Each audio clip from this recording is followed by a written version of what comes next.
Hi friends, welcome to Tejas Kitchen. ನಾವಿವತ್ತು ಮಾಡಿ ತೋರಿಸ್ತಾ ಇರೋದು ಗ್ರೀನ್ ಚಿಲ್ಲಿ ಚಿಕನ್. ತುಂಬ ರುಚಿಯಾಗಿರುತ್ತೆ, ತುಂಬ ಚೆನ್ನಾಗಿರುತ್ತೆ. ಒಂದು ಸತಿ ಖಂಡಿತ ಟ್ರೈ ಮಾಡಿ ನೋಡಿ. ಇದಕ್ಕೆ ಈಗ ಬಾಣಲಿಯಲ್ಲಿ 2-3 ಟೀ ಸ್ಪೂನಷ್ಟು ಎಣ್ಣೆ ಸೇರಿಸ್ಕೊಳ್ಳೋಣ. ದೊಡ್ಡದು ಒಂದು ಈರುಳ್ಳಿನ ಮೀಡಿಯಮ್ ಆಗಿ ಕಟ್ ಮಾಡಿಕೊಂಡು ಹಾಕ್ಕೊಂಡಿದ್ದೀನಿ. ಇದನ್ನು ಸ್ವಲ್ಪ ಫ್ರೈ ಮಾಡ್ಕೊಳ್ಳೋಣ. ಈಗ ಇದಕ್ಕೇ 10 ಹಸಿಮೆಣಸಿನ್ಕಾಯಿಗಳನ್ನ ಸೇರಿಸ್ಕೊಂಡಿದ್ದೀವಿ. ಇಲ್ಲಿ ನಾವು ಚಿಲ್ಲಿ ಪೌಡರ್ ತಗೊಳ್ಳೋದಿಲ್ಲ, ಆದ್ದರಿಂದ ಖಾರಕ್ಕೆ ಬೇಕಾದಷ್ಟು ಹಸಿಮೆಣಸಿನ್ಕಾಯಿಗಳನ್ನ ತಗೊಂಡು ಚೆನ್ನಾಗಿ ಫ್ರೈ ಮಾಡ್ಕೊಳ್ಳಿ.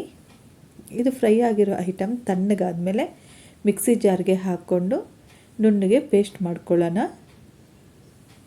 ನೋಡಿ, ತಣ್ಣಗೆ ಮಾಡಿಕೊಂಡು ನಾನು ಮಿಕ್ಸಿಗೆ ಹಾಕ್ಕೊಳ್ತಾ ಇದ್ದೀನಿ.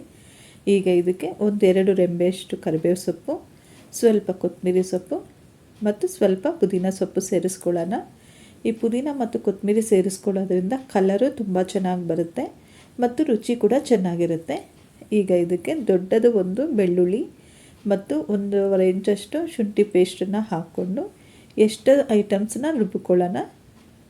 ನೋಡಿ, ರುಬ್ಬಿರೋ ಈ ಐಟಮ್ಸನ್ನ ನಾವಿಲ್ಲಿ 1 kg ಚಿಕನ್ ತೊಗೊಂಡಿದ್ದೀವಿ. ಚೆನ್ನಾಗಿ ತೊಳೆದ್ಬಿಟ್ಟು ಅರಿಶಿನ, ನಿಂಬೆಹಣ್ಣು, ಉಪ್ಪು ಹಾಕಿ ಚಿಕನ್ನ ಚೆನ್ನಾಗಿ ತೊಳೆದಿಟ್ಕೊಂಡಿದ್ದೀನಿ. ಆ ಚಿಕನ್ಗೆ ಈ ರುಬ್ಬಿರೋ ಅಂಥ ಇಷ್ಟು ಮಸಾಲೆನ ಹಾಕಿ ಚೆನ್ನಾಗಿ ಮಿಕ್ಸ್ ಮಾಡ್ಕೋಬೇಕು. ಈಗ 3-4 ಟೀ ಸ್ಪೂನಷ್ಟು ಮೊಸರನ್ನ ಹಾಕ್ಕೊಂಡು ಇನ್ನೊಂದು ಸಾರಿ ಚೆನ್ನಾಗಿ ಮಿಕ್ಸ್ ಮಾಡ್ಕೊಳ್ಳೋಣ. ನೋಡಿ, ಈಗ ಸ್ವಲ್ಪ ಅರಿಶಿಣದ ಪುಡಿ ಮತ್ತು ರುಚಿಗೆ ತಕ್ಕಷ್ಟು ಉಪ್ಪು ಸೇರಿಸ್ಕೊಳ್ಳಿ. ಇದನ್ನು ಇನ್ನೊಂದು ಸಾರಿ ಚೆನ್ನಾಗಿ ಮಿಕ್ಸ್ ಮಾಡ್ಕೊಳ್ಳಿ. ಎಲ್ಲದನ್ನು ಒಂದೇ ಸಾರಿ ಹಾಕ್ಕೋಬಹುದು. ನಾವು ಒಂದೊಂದೇ ಐಟಮ್ ಹಾಕಿ ಮಿಕ್ಸ್ ಮಾಡ್ತಾ ಇರೋದ್ರಿಂದ ನಾವು ತುಂಬ ಹೊತ್ತು ಮಿಕ್ಸ್ ಮಾಡ್ದಂಗೆ ಇರುತ್ತಲ್ಲ, ಅದು ತುಂಬ ಚೆನ್ನಾಗಿ ನೆನೆಯುತ್ತೆ. ಎಲ್ಲವನ್ನು ನೀಟಾಗಿ ಮಿಕ್ಸ್ ಮಾಡಿದ್ಮೇಲೆ ಮುಚ್ಚಳ ಹಾಕಿ ಅರ್ಧ ಗಂಟೆಯಿಂದ 1 ಅವರ್ ತನಕ ಇದನ್ನು ನೆನೆಯೋಕ್ಕೆ ಬಿಟ್ಬಿಡೋಣ. ನೋಡಿ, ಈಗ 1 ಅವರ್ ಆಗಿದೆ. ಈಗ ನಾವು ಬಾಣಲಿಗೆ 3 ಟೀ ಸ್ಪೂನಷ್ಟು ಎಣ್ಣೆ ಹಾಕ್ಕೊಂಡು ಒಂದು ದೊಡ್ಡ ಈರುಳ್ಳಿನ ಸಣ್ಣಗೆ ಕಟ್ ಮಾಡಿಬಿಟ್ಟು ಹಾಕ್ಕೊಂಡಿದ್ದೀವಿ. ಸ್ವಲ್ಪ ಜೀರಿಗೆ ಕೂಡ ಸೇರಿಸ್ಕೊಂಡು ಈರುಳ್ಳಿನ ಚೆನ್ನಾಗಿ ಫ್ರೈ ಮಾಡ್ಕೊಳ್ಳೋಣ. ಈರುಳ್ಳಿ ಸ್ವಲ್ಪ ಕೆಂಪಗೆ ಗೋಲ್ಡನ್ ಕಲರ್ ಬರಬೇಕು.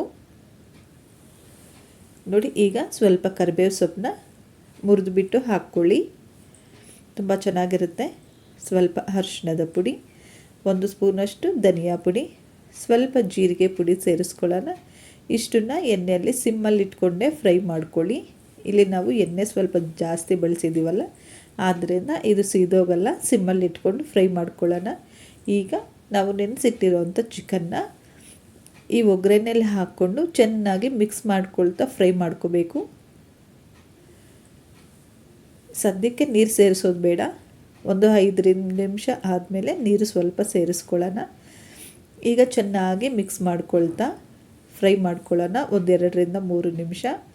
3 ನಿಮಿಷ ಆದಮೇಲೆ ಮುಚ್ಚಳ ಹಾಕಿಬಿಟ್ಟು 2-3 ನಿಮಿಷ ಬೇಯಿಸ್ಕೊಳ್ಳೋಣ. ನೋಡಿ, ಚೆನ್ನಾಗಿ ಮಿಕ್ಸ್ ಮಾಡಿದ್ದೀನಲ್ಲ. ಈಗ ಮುಚ್ಚಳ ಹಾಕಿ 3 ನಿಮಿಷ ಬೇಯಿಸ್ಕೊಳ್ಳೋಣ. ಮತ್ತು ತಳ ಹಿಡಿಬಾರ್ದಲ್ಲ, ಆದ್ದರಿಂದ ಮಧ್ಯದಲ್ಲಿ ಓಪನ್ ಮಾಡಿಬಿಟ್ಟು ಒಂದು ಸಾರಿ ಚೆನ್ನಾಗಿ ಮಿಕ್ಸ್ ಮಾಡ್ಕೊಳ್ಳೋಣ.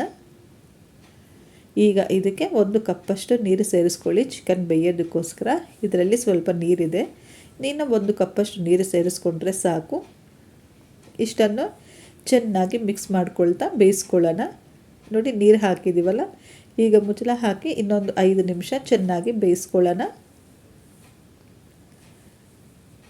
ನೋಡಿ, ಚೆನ್ನಾಗಿ ಬೆಂದಿದೆ ಚಿಕನ್ನು. ನಿಮಗೆ ಗ್ರೇವಿ ತಿಕ್ನೆಸ್ ಎಷ್ಟು ಬೇಕೋ ಅಷ್ಟು ಇಟ್ಕೊಳ್ಳಿ. ಈಗ ಇಲ್ಲಿ ನಾವು ಅರ್ಧ ಟೀ ಸ್ಪೂನಷ್ಟು ಕಾಳು ಮೆಣಸು ಪುಡಿ ಸೇರಿಸ್ಕೊಳ್ಳೋಣ. ಸ್ವಲ್ಪ ಕೊತ್ತಂಬರಿ ಸೊಪ್ಪು ಮತ್ತು ಲೈಟಾಗಿ ಸೀಳಿದಿರೋಂಥ ಹಸಿಮೆಣಸಿನ್ಕಾಯಿಗಳನ್ನ ಕೂಡ ಹಾಕ್ಕೊಂಡು ಒಂದು ಸಾರಿ ಚೆನ್ನಾಗಿ ಮಿಕ್ಸ್ ಮಾಡ್ಕೊಳ್ಳೋಣ. 2-3 ನಿಮಿಷ ಬಿಟ್ಟರೆ ಸಾಕು. ಗ್ರೀನ್ ಚಿಲ್ಲಿ ಚಿಕನ್ ರೆಡಿಯಾಗಿದೆ. ನೀವು ಒಂದು ಸರ್ತಿ ಟೇಸ್ಟ್ ನೋಡಿ ಹೇಗೆ ಬಂತು ಅಂತ ತಿಳಿಸ್ಕೊಡಿ.